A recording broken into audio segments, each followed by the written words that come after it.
Olá, ouvintes! Bem-vindos e bem-vindas a mais um episódio do Papo de Química, o seu podcast do ensino de Química. Sou o professor Edson Souza e hoje vamos falar sobre um tema fascinante e essencial para entender a estrutura atômica, os números quânticos. Quem nunca ficou curioso sobre como os elétrons se organizam nos átomos? Ou como a mecânica quântica explica os níveis de energia? Para explorar esse assunto, estão aqui no estúdio duas colegas incríveis.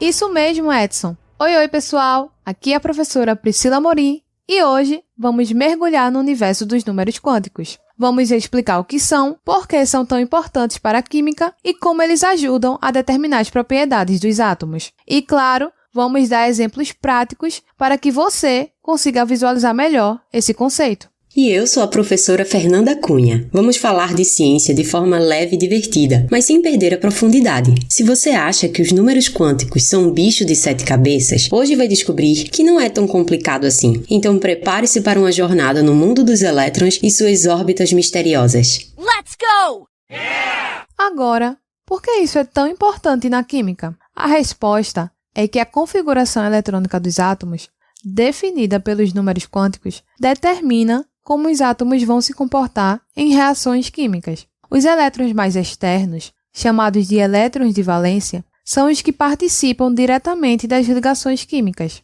A forma como os átomos se combinam para formar moléculas, ela está diretamente relacionada aos orbitais que seus elétrons ocupam. Então, o conhecimento dos números quânticos nos ajuda a prever essas interações e entender porque certos elementos eles têm propriedades semelhantes, como no caso dos elementos de um mesmo grupo na tabela periódica. I got it. Para começar, vamos entender o que são, afinal, os números quânticos. Eles surgem a partir da solução da equação de Schrödinger, uma das equações mais importantes da física quântica, que descreve o comportamento das partículas subatômicas como os elétrons. A ideia central é que os elétrons não podem ocupar qualquer energia ou espaço em torno do núcleo, mas sim posições e níveis energéticos bem definidos e quantizados. Esses estados energéticos são descritos por um conjunto de 4 números quânticos que permite identificar o endereço de um elétron em um átomo, fornecendo uma descrição completa da sua posição e energia. Mas, Fernanda, você pode falar sobre os números quânticos?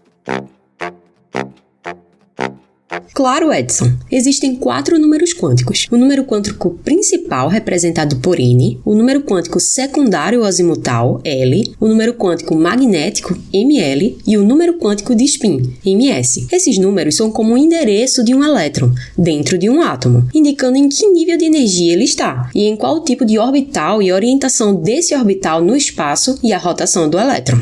Priscila, você pode explicar qual é o primeiro número quântico e o que ele representa? What? A few moments later. Claro, Fernanda. Vamos começar pelo número quântico principal, representado pela letra N. Ele nos diz o nível de energia do elétron e o tamanho do orbital. Seus valores são inteiros positivos, 1, 2, 3, 4, até o infinito. Quanto maior o valor do número quântico, maior a energia e o raio do orbital. Em termos práticos, o número quântico ele define a camada onde o elétron está localizado. Na prática, o número quântico principal varia de 1 a 7, correspondendo às camadas K, L, M, N, O, P, Q. Por exemplo, se o número quântico é igual a 1, o elétron ele está no primeiro nível de energia, ou camada K, que é bem próximo ao núcleo do átomo. Você entendeu, velho? É claro. O número máximo de elétrons em um nível ou camada é dado pela expressão 2 vezes N ao quadrado. Para os elementos químicos atuais, temos que, na camada K, o número máximo de elétrons é igual a 2. Na camada L, o número máximo de elétrons é igual a 8.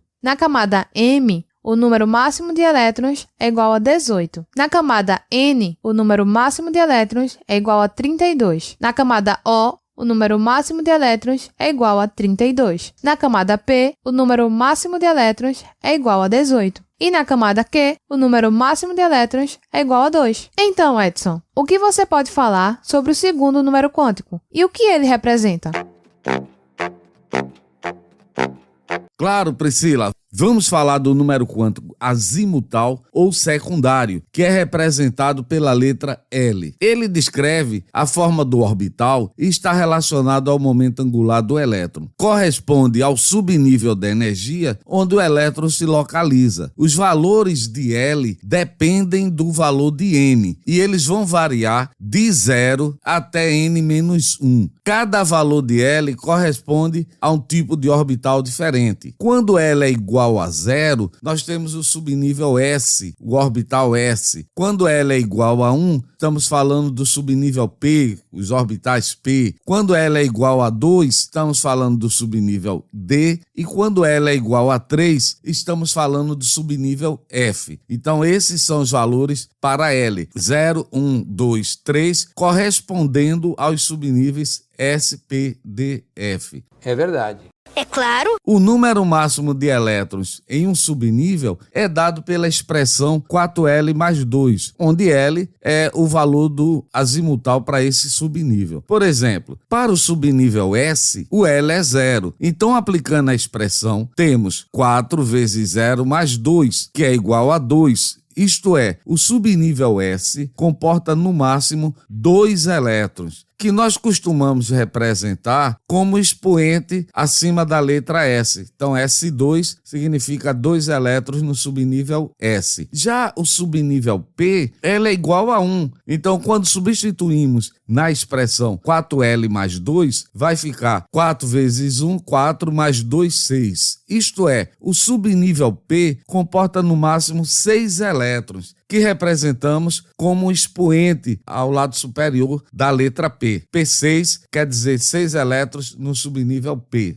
Para o subnível D, temos que L é igual a 2, então ficamos com 4 vezes 2 mais 2, que é igual a 10. Isto significa que o subnível D comporta no máximo 10 elétrons, e que podemos representar como um expoente 10 elevado a N. Para o subnível F, temos que L é igual a 3. Então, aplicando a mesma expressão, temos que 4 vezes 3 mais 2 é igual a 14. Isso significa que o subnível F vai comportar, no máximo, 14 elétrons, e que a gente pode representar com o expoente F elevado a 14. I got it. Então, pessoal, agora nós já sabemos indicar 2 informações a respeito do elétron. Primeira, com o valor do número quântico principal N, a gente já indica o nível de energia onde o elétron está localizado. E segundo, com o número quântico azimutal ou secundário, o L, a gente diz em qual subnível da energia o elétron se encontra. Tá vendo que é fácil?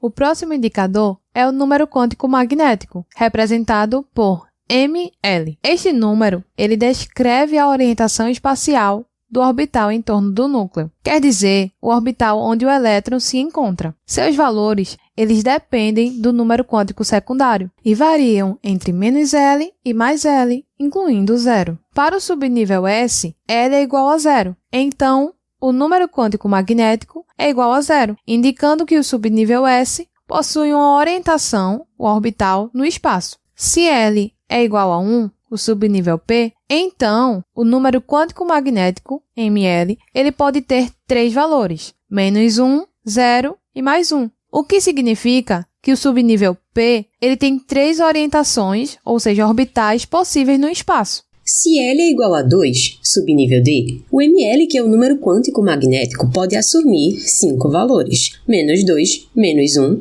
0, mais 1 e mais 2, o que significa que o orbital D tem 5 orientações, ou seja, 5 orbitais possíveis no espaço. Se L é igual a 3, subnível F, o mL, que é o número quântico magnético, pode ter 7 valores, -3, -2, -1, 0, mais 1, mais 2 e mais 3, o que significa que esse subnível F ele pode ter 7 orientações, ou seja, esses 7 orbitais possíveis no espaço. Você entendeu, velho? Certamente que sim. O número quântico de spin, representado por ms, é o último. Este número não está diretamente relacionado à solução da equação de Schrödinger, mas foi necessário para explicar certas propriedades observadas experimentalmente, como o espectro de emissões de átomo. O número de spin, ele descreve a rotação intrínseca do elétron e pode assumir 2 valores, +1/2 ou -1/2. Isso significa que cada orbital ele pode ser ocupado por, no máximo, 2 elétrons com spins opostos. Ah, agora eu entendi!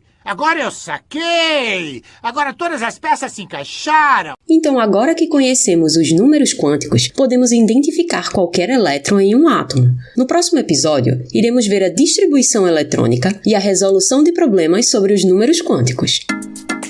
Bem, pessoal, e assim concluímos mais um episódio do Papo de Química. Hoje exploramos números quânticos e como eles são fundamentais para entender a estrutura eletrônica dos átomos. Priscila, alguma consideração final? Eu só queria lembrar a todos que a química quântica, ela pode parecer complexa à primeira vista, mas ela nos dá uma compreensão profunda da matéria e do universo. Então, não desistam de aprender. Deixem seus comentários no final do episódio, avaliem o episódio no Spotify e na Apple Podcast. E é isso. Tchau, tchau, pessoal! O Papo de Química precisa do seu apoio no prêmio de melhor podcast do Brasil. Para votar é fácil. Acesse prêmiompv.com.br, clique em Votar Agora, cadastre seu e-mail, escolha a categoria Ciências e vote no Papo de Química. Contamos com você. Não se esqueça de que pode votar uma vez ao dia.